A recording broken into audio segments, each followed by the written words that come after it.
Heather is a raconteur. World champion love letter writer.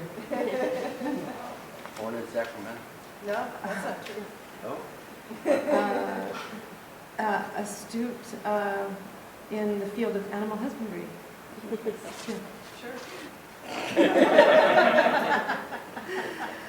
So Heather Bourbeau's poetry and fiction have appeared in 100-Word Story, Alaska Quarterly Review, the Kenyan Review, Meridian, the Stockholm Review of Literature, and SWWIM.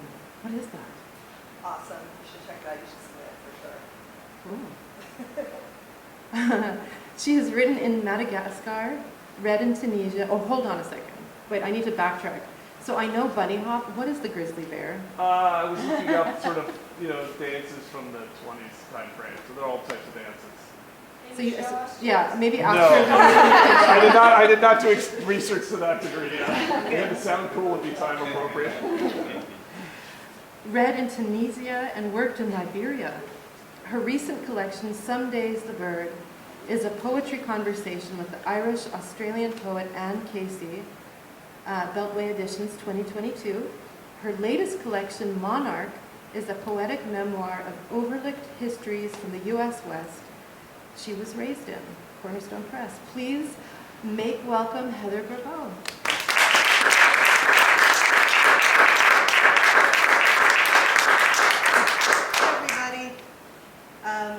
For those who want to keep track, I will read 8 poems. I know with poetry sometimes that helps. I'm going to read 2 from Some Days the Bird, 3 from Monarch, and then 3 newer poems. So Some Days the Bird is, as she was saying, a poetry exchange that I did with an Irish-Australian poet, Anne Casey. When I proposed this idea, it was around this time, 2020, and we both were under the very misguided impression that COVID would be done. And I had been thinking about doing this project for about 4 years prior, after I saw an exchange between Ross Gay and Amy Nizuka called Lace and Pyrite, and it's amazing, and I highly recommend everybody to read it. And they did letters to each other over the course of the year, but it was 1 each season. There are 13 poems. There's a bonus poem in there from the point of view of their gardens. Well, their gardens were only a few hundred miles away from each other at the time, and I thought, how wonderful would it be to do this with people who are further away? And then when Anne and I met in February 2020 in Australia, we both felt like we met, our sister, and I asked her to do this with me because we would get not only very different gardens, but very different personal, political, social, and then opposing seasons. So if you want to do math, you can figure out which poem was written in which week, because it's in order. There's 26 poems from me, 26 poems from Anne. And I'm just going to read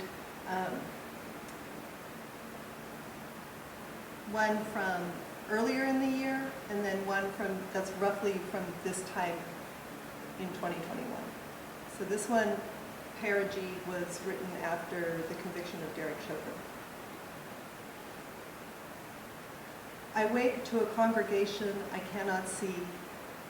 Standing on my threshold, I am stilled, aware of calls once cacophonous, now distinct.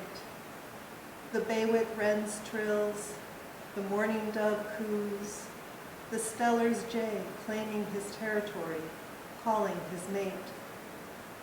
Apple blossoms burst and fall, pink and white. Tonight we welcome the pink moon, the egg moon, the grass moon, the moon that marks the return of hope and renewal. The perigee, a tease. The Farmer's Almanac says, now is the time to kill weeds, cut timber, thin, prune, plant. The rains have come just in time to try and wash us clean, but the moon does not care about our winters and our wretchedness. We think one conviction will dig our ugly out, thin the rotten ranks. But one is not enough to quell roots, wily, well-fed, and still so hungry.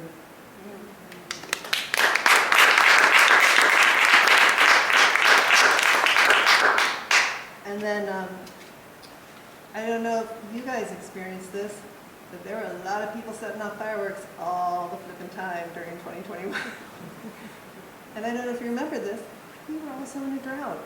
So this is artificial fire, feu d'artifice. Every night, illicit fireworks explode. Every night, I hear guns and fire. Shake metaphorical fist at fools who need this spectacle, who would dare the gods to bring Hades to these hills, before putting in my earplugs, playing the chirp of crickets, the lull of waves. I have become what I used to pity, Bradbury's Mildred Montag, needing her ocean of sound to calm her unsleeping mind. In the morning, I drink thick, sweet tea, listen to Kultum, reach for my glasses. The mother deer in her garden, arches her back, stops. Is her breath held as mine is? Then rotates her ears in opposite directions before we both find blue jays alighting on dried nasturtiums. Kindling, I think, and then do not jinx it. We watch each other watching. Fawn and mother nibble the green of new weeds, the apples untouched by squirrels. If they would ask, I would say, eat it all.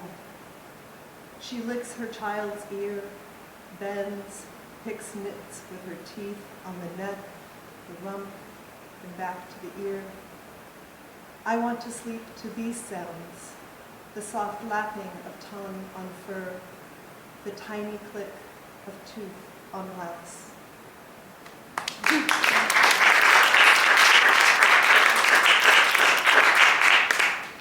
And this is Monarch. It's overlooked histories from the U.S. West I was raised in. My dad was second generation from Spokane. My mom was fifth generation Oregonian. I was born and raised in Reno and went to high school in Sacramento and had family in Southern California. So we grew up, every vacation was to visit family, and the minimum drive was 8 hours. And we were nerds. I don't know why I'm using the past tense. We are nerds. And we would stop, my dad would be like, there's a landmark, let's read that plaque. And my brother and I would be like, oh my God, Dad. And my brother and I had become that person, like, let's read that plaque. So we kind of had a sense that we knew the history, but we really had no sense of the history. And I want to recognize that, for instance, right now we're on Lishan Ohlone territory. And there's some references to that in some of the other poems, but I will be reading two from the Nevada section because of the time of year and something that's happening right now. Items left after Burning Man. Cell phones, IDs, bags, suitcases, shirts, jackets, hydration backpacks, eyeglasses, a partial pair of dentures, water bottles, a wedding ring, a flute, a piano tuning kit, a marching band hat, a stuffed bunny, a fur cheetah vest, a stuffed cow, single sandals, chainmail skirt, the fuselage of a Boeing 747, 100 gallons of oil, gray water, black water, 800,000 gallons of wastewater, oxidized, decomposed granite, burn scars.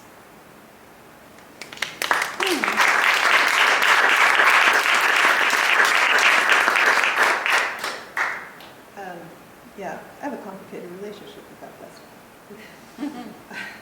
We used to when growing up, we would go out to Pyramid Lake, which is right there, and we would also do orienteering on the playa, and so to see that many people really kind of breaks my heart. Anyway, it's also sacred ground to the Northern Paiute tribe.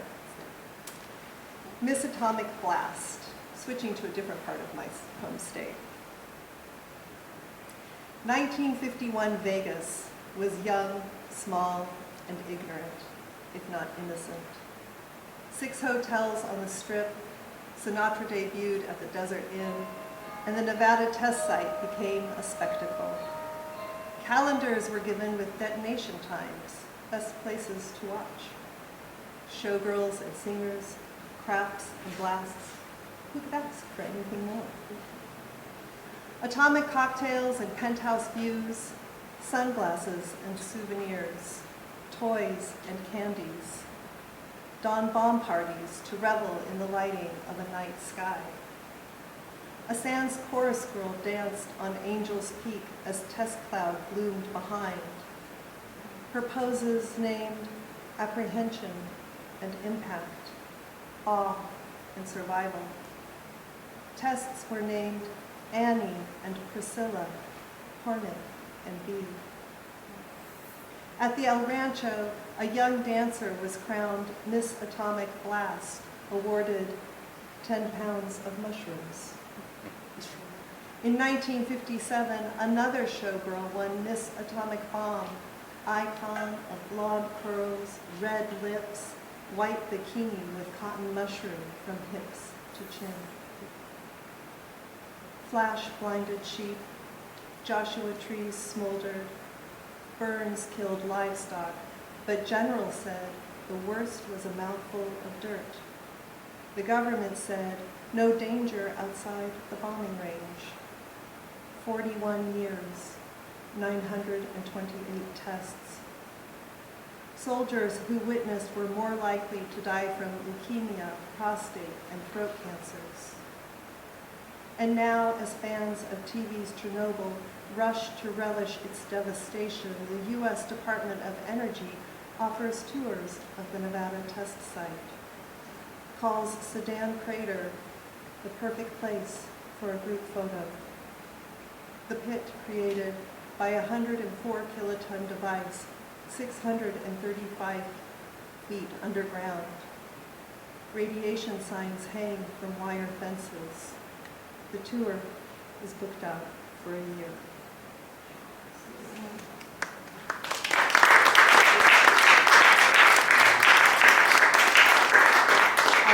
Although I'm reading some of the bummer poems, there are hero stories in here as well. And there's also, for those who are teachers, a teacher's guide that Katie Morrison, an excellent poet in her own right, helped me with, among other educators, and I'm incredibly grateful to them. And you can get that either on my website or on Cornerstone Press's website, which is part of the University of Wisconsin. There's also, if you want to nerd out, come nerd out with me. There's a 20-page bibliography to go with. So I'm going to read the title poem, and this will now make sense to you. Monarch, the Last California Grizzly. Ursus arctus californicus, bear, monarch, to rule alone. Colin Preston killed 200 grizzlies in one season. Mariposa Hotel served fried grizzly for 75 cents.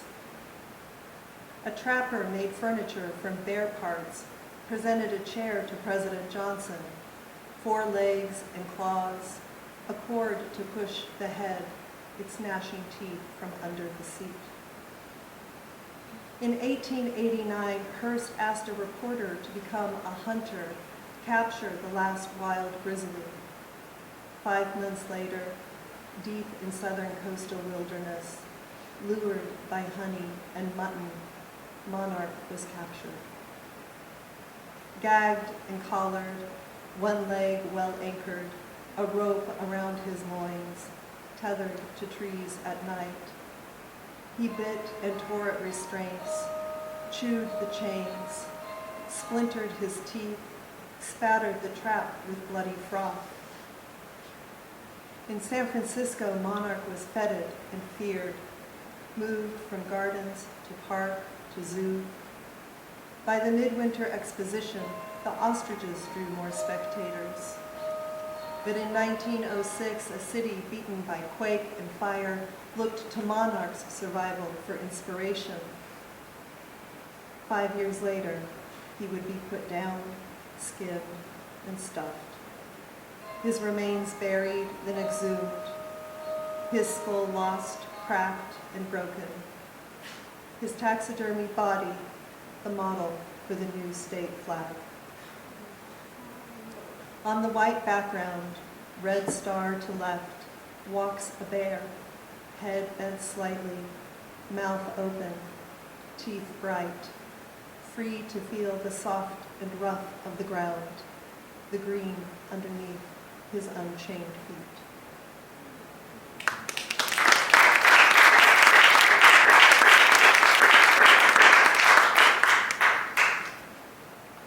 And then these are 3 newer poems that you're my test craft for these poems. Afternoon at Charlie's. I heard that Cleopatra wore a ring with poison, always straddling the living and the leaving. During the heat dome, I drove to cooler air, Bayside Ranch, picked berries till my fingers were red and full of thorns.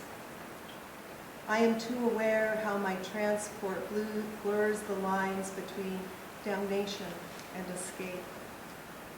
Heat and fire, hurricane and flood, flights and fashion, consumption, compulsion. The bird who is full of fear cannot find its way to freedom. Now I breathe in the tall bamboo, learn once again how to stare and see nothing and everything. Here is a skeleton dressed in rainbow colors.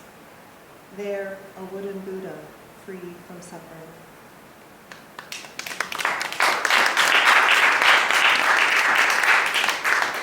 And right now I'm participating in this program that pairs poets with land trusts, and this is the first poem that I've written from the work that I've been doing with Marin Agricultural Land Trust, and this is from the Strauss Family Farm.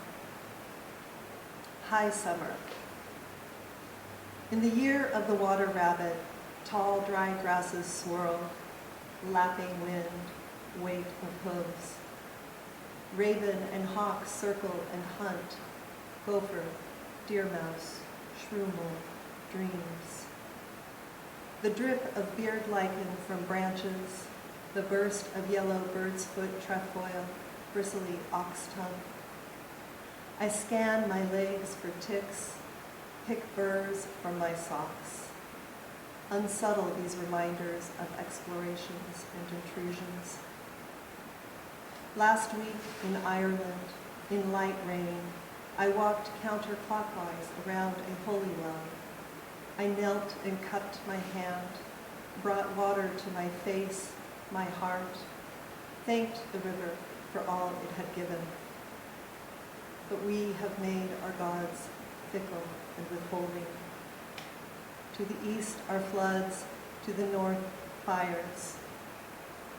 For the moment, here I am safe, grateful for the fog that slowly burns over Tamales Bay. In the autumn, elders and school children will gather, plant and seed native growth to restore the creek bed, hold the water, soften the scars of men. Soon, I think, I may walk this line, feel the slip of mud, relish the quick return of insects, the slow growth of hope.